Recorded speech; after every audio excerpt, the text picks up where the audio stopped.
Hello, everyone. How many of you have heard about PhantomJS? How many are using it? All right, I got work to do. So let me tell you a story. On a fine spring several years ago, I decided to pack my belongings and move from Germany to Norway. Now, as you might already know, Oslo is pretty up north.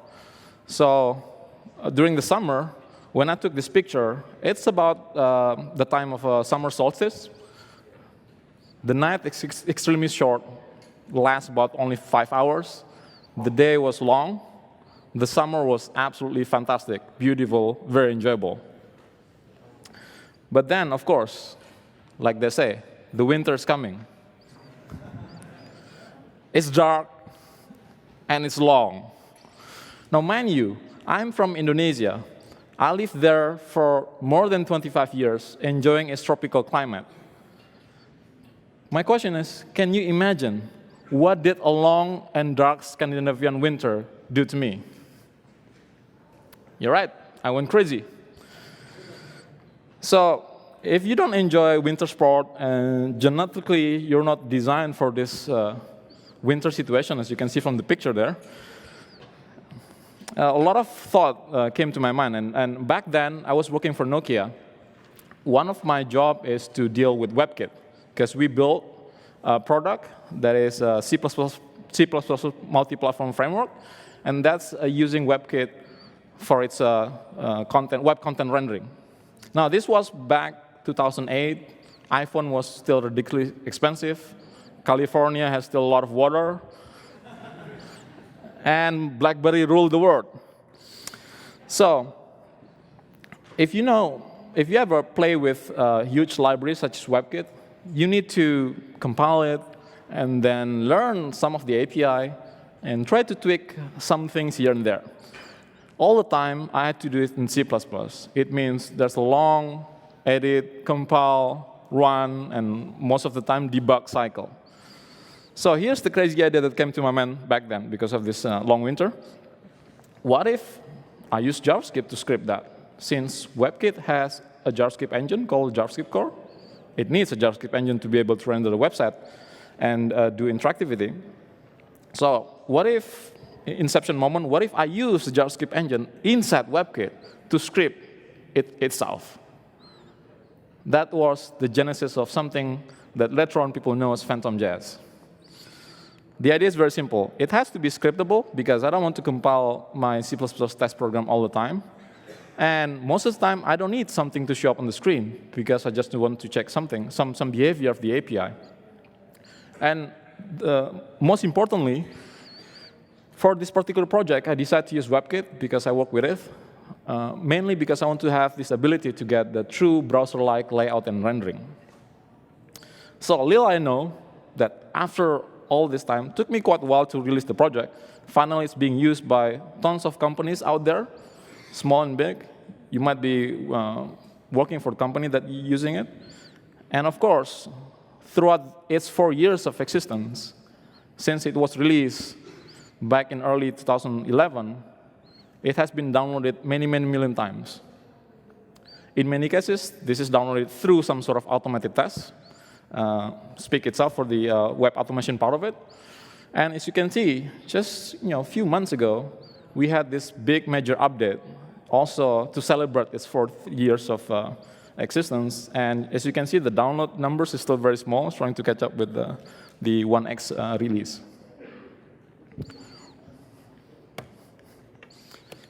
So from the very beginning, PhantomJS is designed to be multi-platform. You can get the binary for all important desktop OS out there. You can also compile it yourself.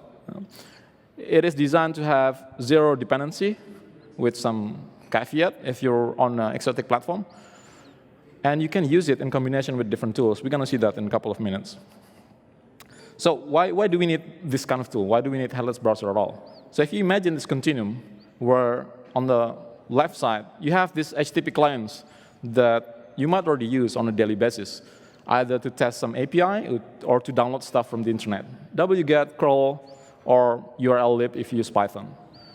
On the other end, of course, all these tools understand the normal protocol HTTP. In many cases, it supports cookies, but it doesn't have any JavaScript support, and it doesn't have any DOM because its whole purpose is to speak HTTP and get content off your server. On the other hand, you have the browser, the normal browser that we all use. Now, there's some blank space in between. So if you take HTTP client and build something on top of that, you can have something that I call as emulated user agent. Some of you might be already familiar with HTML unit. Zombie.js is extremely popular. Mechanize is used in many, many different tools. With emulated user agents, in some cases, it's implemented through JavaScript. It's easy to support JavaScript. It's also possible to emulate enough part of the DOM that your web application just run without any problem.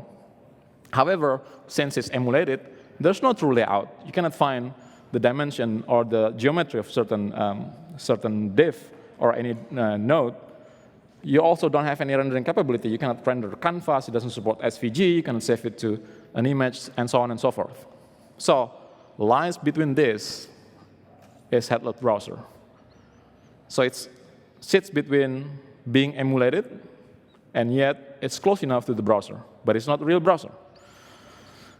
So if you look at PhantomJS and you run it through tools such as Modernizer, you will find out that it supports all kind of web platform features that you might imagine. Too small, so I picked some of it.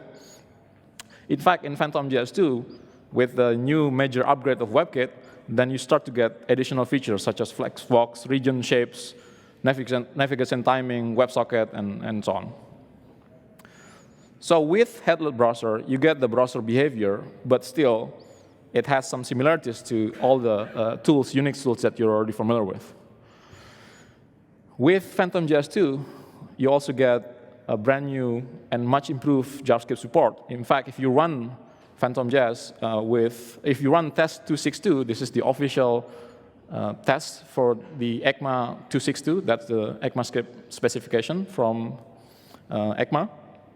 You'll see that it's on par with other major browsers out there. That's the number of failing tests. So ideally, it should be 0, but sometimes the test also has some defects.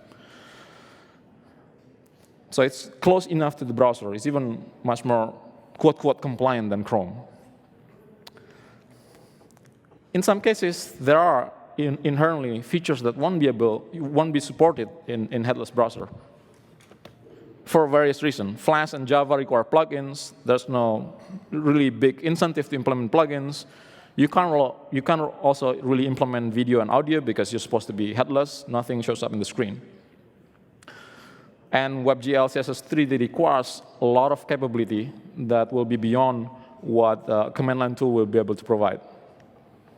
So for the remaining of the talk, I will highlight several features, several use cases of PhantomJS. This encompasses everything from doing automated page processing to monitor the network traffic. Some of you have used this already, but let's take a quick refresh of what it can do. This is the most simplest PhantomJS program that you can imagine. If you're familiar with Node, it's very similar. You can use console log to display something to the screen, standard output, and you have to call exit to terminate the programs. Unlike any other JavaScript execution, you have to call exit because, remember, we're emulating a browser. The browser normally doesn't close by itself because it doesn't know when you're finished reading the web page. Same with PhantomJS. You have to be explicit. I'm done with the session. I want to quit. So this is the simplest possible PhantomJS program ever. It's also the most useless thing because you don't get anything out of this except the famous hello world message. Now, here's a little bit useful. So you can require a module called web page. There's some common JS implementation there. And then you can open a web page. And then in the callback, you can choose to render the web page as an image. If you do this, what you're going to get is google.ping, the image, which is technically the Google website render to an image. Again, there's a line that said, after you finish rendering, just quit. This is also one of the simplest and slightly more useful PhantomJS script, because with this, you can capture any website. You can turn any HTML page into an image. Slightly more complicated, what if you want to do some manipulation on the web page? Here's an example. You want to load the page and get the title. Not very useful, but good as a starting point. I make the example a bit more complicated. So in your callback, you get the status. The status could be success or fail. You should absolutely not do anything if the status is not success. Now, if it's successful, you can ask to execute a certain function using the evaluate method there. What's going to happen is, imagine that you type that line of code, return document.title in your browser, probably using browser developer tools. It will execute that in the browser, in your web page, get the title, and return it to you. That way, you are able to execute any kind of functions that you want in the context of the web page, get the value, and use the value. So this is all the basics of PhantomJS. Very simple. Now, just to mention a little bit, under the hood, what's going to happen is that you have this operating system, whether it's Linux, Windows, OS X, and the tools that you interact with, PhantomJS is the command line tool. In between, there's this WebKit that serves as the major layout and rendering engine. And it uses a system abstraction called Qt. It's written Qt. I know it's kind of cheesy. It's C++ framework that is leveraged by WebKit and PhantomJS so that it doesn't need to know every single little details on how to do certain things on different operating systems. This is very similar to the fact that even if you have two different airplanes here, they might use the same engine.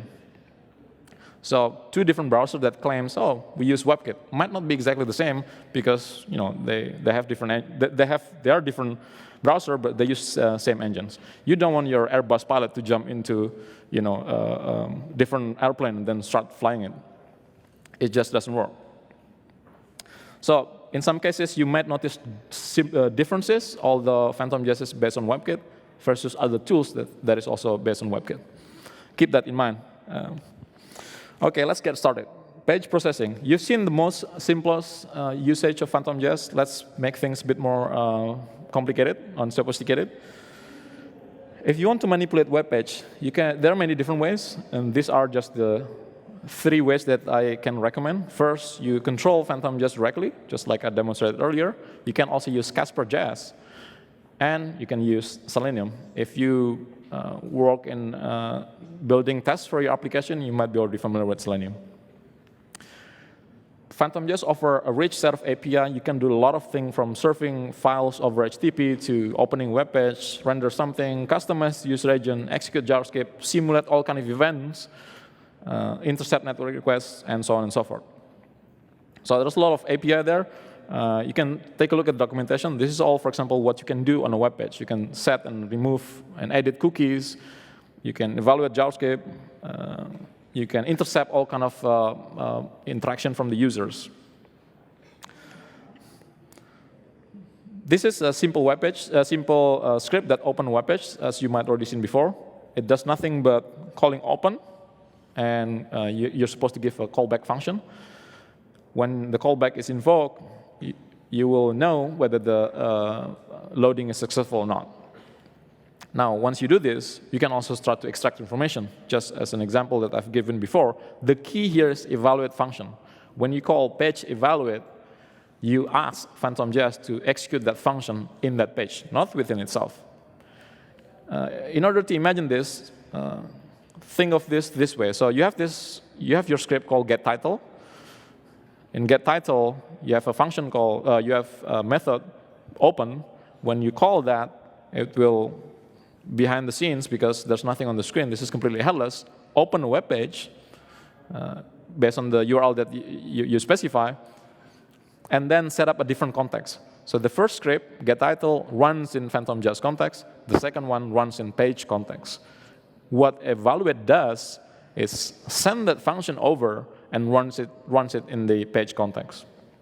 So when I run document.title, technically I'm getting the title of that website that you specified, not PhantomJS itself. It has nothing to do with PhantomJS.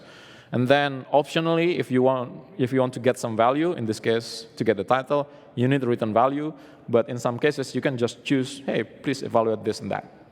So this is the key to understand the evaluate function of PhantomJS. Imagine you open your favorite browser and open its DevTools and type something in the console. That's exactly what happens here, except that you can automate all these things. The most common automation sometimes is about filling and submitting forms.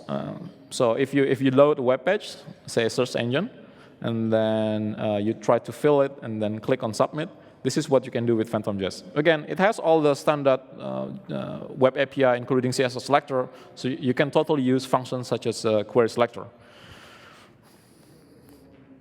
You can get an element by using query selector and set the property, in this case value. I want to set the input element. I know the name is Q. And then you can call the function, you can call the form to submit the form. So using this, you can technically go to any website, fill the form, and submit it, and process the result. Now, doing all these things is complicated. It's tedious, and it's error-prone.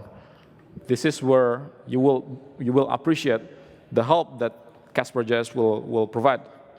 CasperJS is a wrapper on top of PhantomJS. It implements certain convenience function and utilities so that your script can be much, much simpler. Here's an example of writing that. This is the whole script.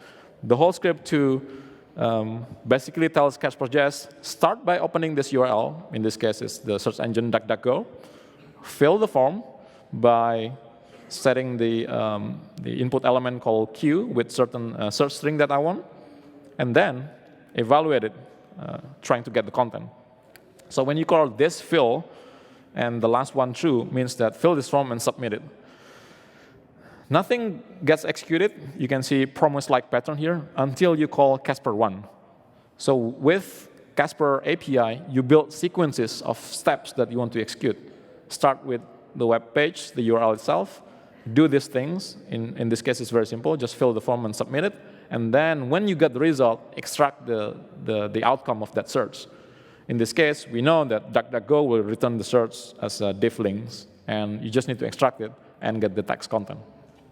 This is all you need to do to search on specific terms on a certain websites.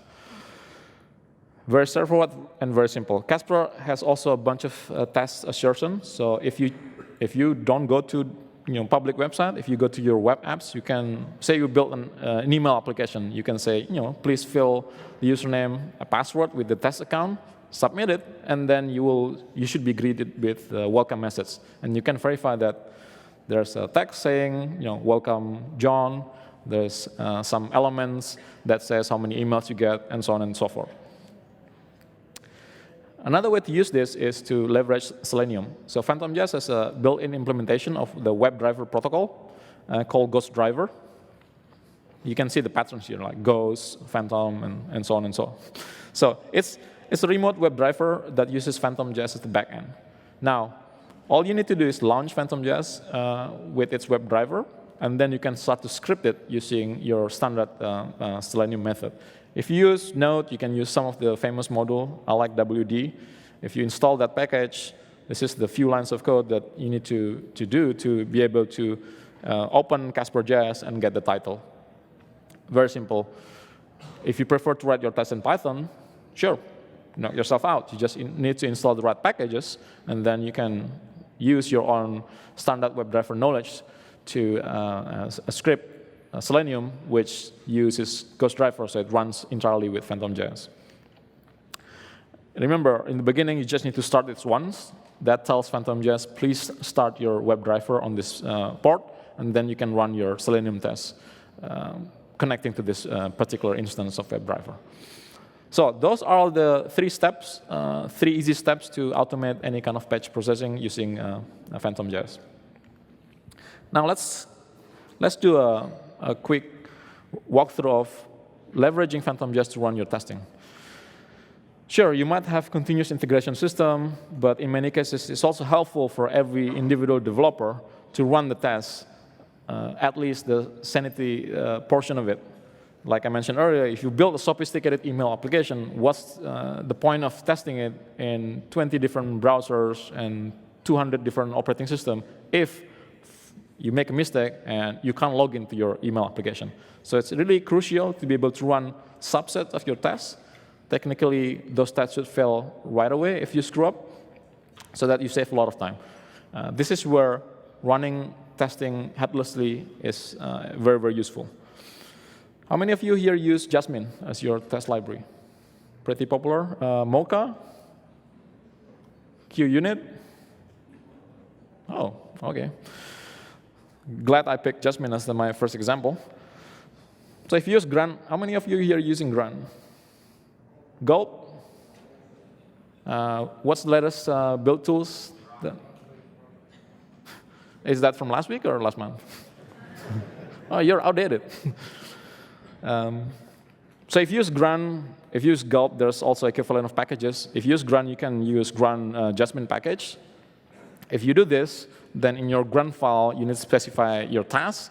And then if you run Grunt Jasmine, it's going to run all your tests inside PhantomJS. This is the actual screenshot of the terminal as it executes your tests. Nothing is going to showing up in your screen. It's completely command line tool and headless.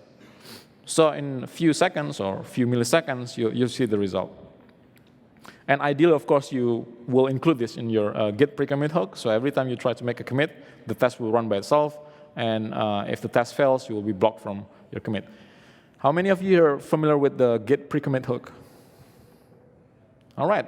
That's quite a lot compared to the last few years. I've asked that question at Fluent. So good progress there. For those who haven't used that yet, I can highly recommend that. What it does is it can run certain script. You choose which script it is. And if the script fails, it's going to block your commit. And this has happened right before you do git commit something. That means that prevents you from committing bad code or code that doesn't pass the test. So one of the scripts that you can choose to run is run Grunt Jasmine. Same thing. If you want to track code coverage, because what's the point of tests if it doesn't cover the good portion of your code? How many of you here run code coverage and track them religiously? OK, that needs to increase next year. And there's tons of packages that makes your life easier if you want to run coverage. This is an example. If you use Jasmine, then there's a Grunt plugin that allows you to connect that to Istanbul. Istanbul is the very popular code coverage tool. What Istanbul does is it's going to instrument your code. So as you run the test, it'll find out which part of your code is covered by the test or not. That's very important. In this case, my example looks good. I've touched all the statement. I've passes all the branches, call all functions, and touch all the lines.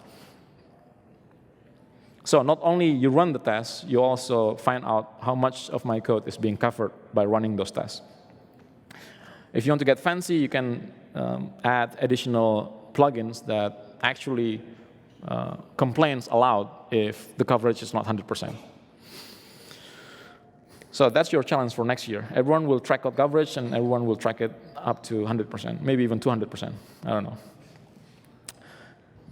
So if you use Mocha, there's tons of Grunt, Gulp, Broccoli, or whatever that you can use to do the same thing, run your tests headlessly using PhantomJS. If you use QUnit, same thing. The most popular way to run tests these days is by using a test runner. Anyone here using Karma? How about Venus? All right. So Karma and Venus automatically set up all the necessary steps so that you just worry about writing the test. It can launch different browsers. One of them is PhantomJS. Run your tests, track code coverage, gather the statistic, and present it for you. If you use to run your tests manually, I can recommend you to check out Karma or Venus, or there's other things such as Intern. In other words, there should not be any excuse not to run your tests on your command line tool as you commit this. Just like, who shared this? I'm sure it's not Darth Vader or Magneto.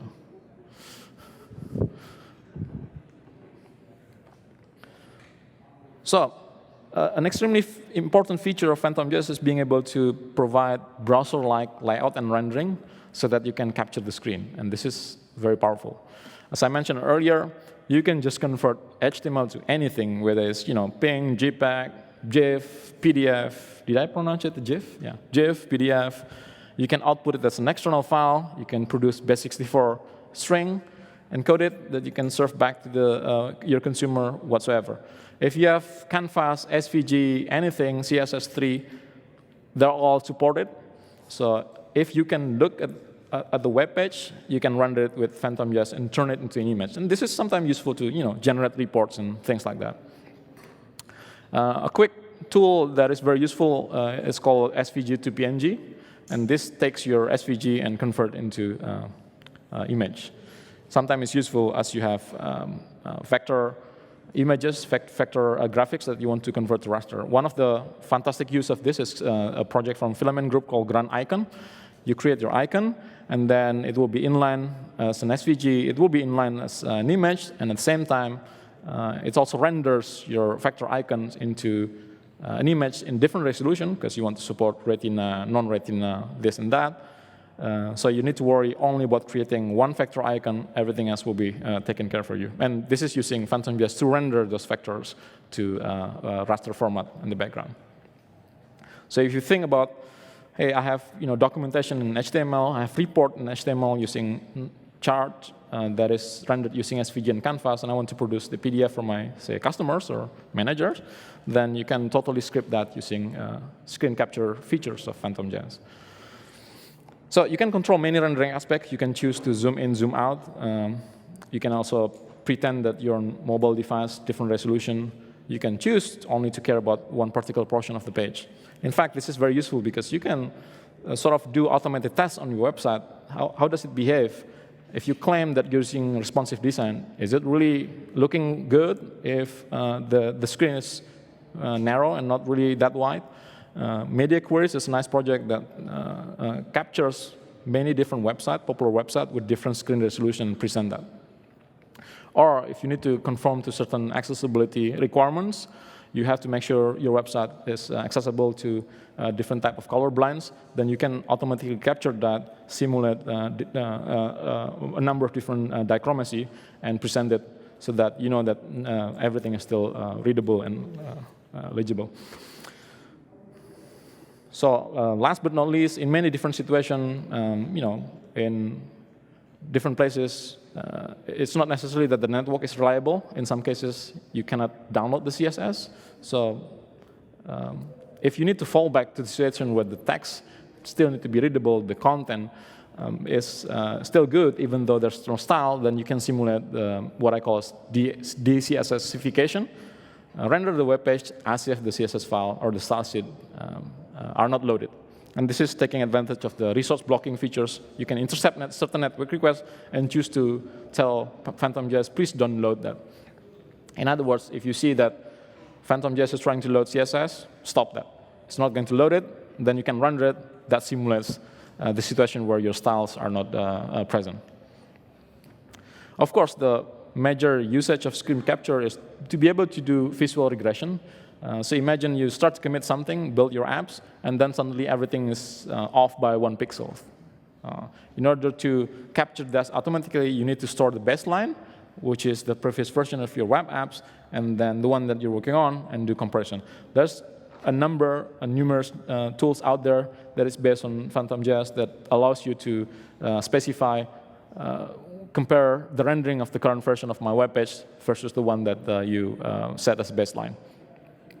So this prevents accidental mistake. For example, who knows, someone new to your organization suddenly commits some CSS mistakes that suddenly change the website from the corporate blue color to, say, purple or green.